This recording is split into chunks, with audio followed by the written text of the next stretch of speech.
Hey tank mates, Wes with Divine Aquariums here. I'm back. This time, um, this video is I'm taking this tank home.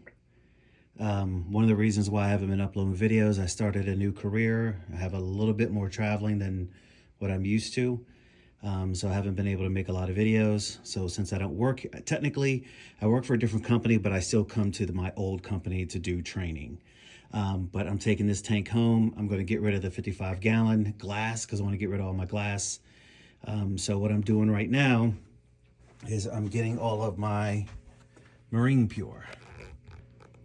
Right, so I'm getting all that media out right there. I have 2 fish left, so these 2 fish will go in there. You can see one of them right there. I'm going to keep plants. I got plants coming, so this video is going to be in a couple parts. Moving the tank over, getting it set up, and then once the plants get here, then I will, I forgot my tripod, so I can't video this, but I'm gonna get the water down, get these 2 fish in a bucket, and then scoop out all of the sand. Of course, take out the wood and the lava rock, and then scoop out all the sand, throw that in the dumpster, and then get this tank home. I'm leaving this stand because I'm going to use my old stand. This was one of the first stands I ever made like 10 years ago. So I'm just going to leave it here. The mechanic said they can use it. It'll literally hold 3,000 pounds, actually more than 3,000 pounds. So that's what I got going on right now.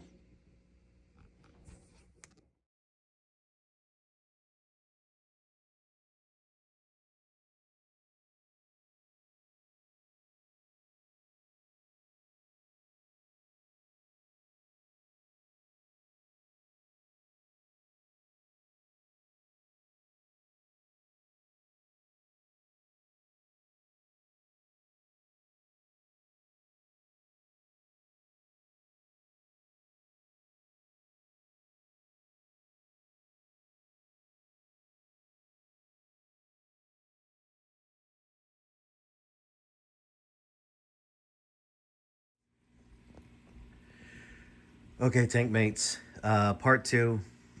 I didn't get a chance to film switching the tanks out. And that's because it was a very long day. It's depending on traffic, it's about hour and 15, hour and a half to my previous job, or career, I should say.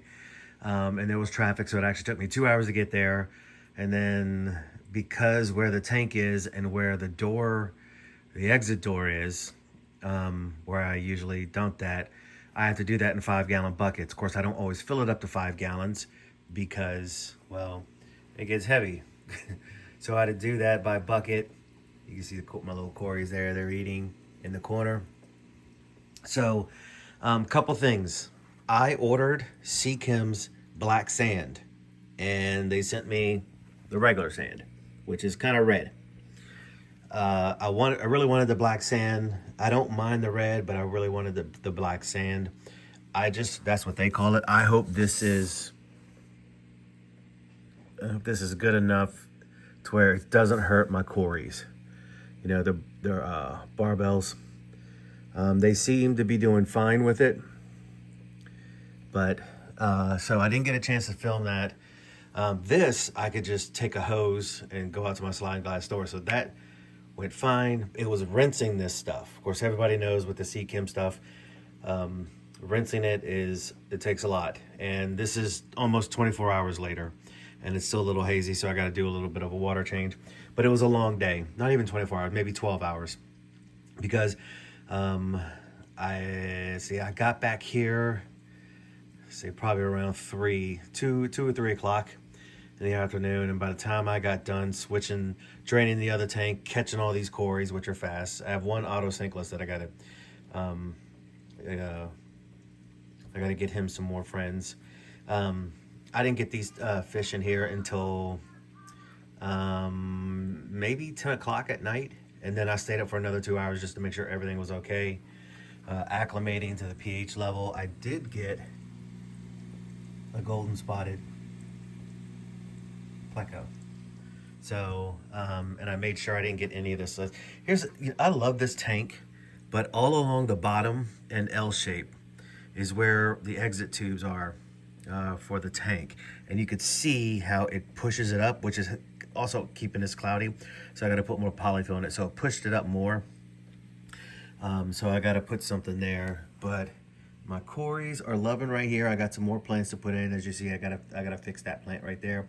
There's a good, right there. See how, let's see, right there.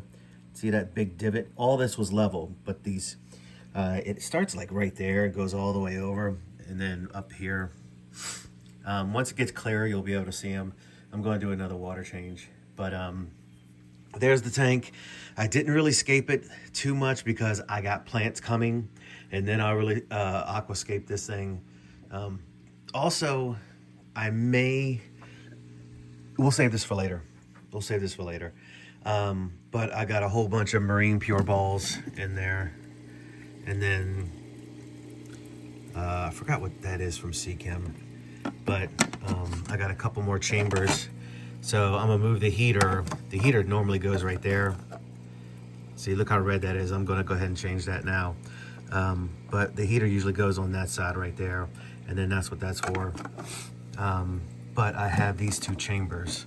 You know, for a saltwater tank, that's where your skimmer would go, is where that heater is. I think I'm gonna put some more media there, and you can see it overflow there. I may get those bioplastic balls, not the bioplastic balls, but the ones that I was using, and do a floating bed in there as well too. But that's it. So part 2 will be me scaping. I got some dragon stone that I'm gonna put there. Maybe have some come out a little bit right here, and just throw some little bitty pieces down other places. Yep, there he is. Up, he moved. There you go. My autosynclus, he's somewhere around here. Even with having too little stuff, he's still really good at hiding. Let's see, what maybe. And it's kind of hard to see because it's still a little cloudy, but there's all the cories too. So yeah, just stay tuned for part 2. That's all I got to tell you.